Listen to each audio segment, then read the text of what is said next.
પાણી પીવાની ખોટી રીતથી બીમારી વધે છે? સાચી રીત શું છે? ઘણા લોકો દિવસભર પાણી પીતા તો હોય છે, પરંતુ સાચી રીતથી નહીં. આયુર્વેદ મુજબ પાણી ઊભા રહીને અથવા ખૂબ ઝડપથી પીવું યોગ્ય નથી. એવું માનવામાં આવે છે કે આ રીતે પીવાથી પાચનતંત્ર પર અસર પડે છે. સાચી રીત શું છે? બેસીને ધીમે ધીમે નાના ઘૂંટ વડે પાણી પીવું વધુ લાભદાયક માનવામાં આવે છે. સવારે ઉઠીને કોશિશ કરો કે 1 ગ્લાસ ગુંગળું પાણી પીવો. આ શરીરને ડિટોક્સ કરવામાં મદદરૂપ થાય છે એવું કહેવાય છે. વૈજ્ઞાનિક રીતે જોવામાં આવે તો શરીરને નિયમિત અને પૂરતું પાણી મળવું સૌથી જરૂરી છે. ખૂબ ઓછું પાણી પીવાથી થાક, માથાનો દુખાવો અને પાચનની સમસ્યા થઈ શકે છે.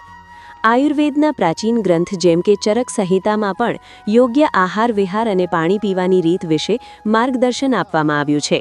યાદ રાખો, સાચી ટેવ જ સારી તંદુરસ્તી લાવે છે.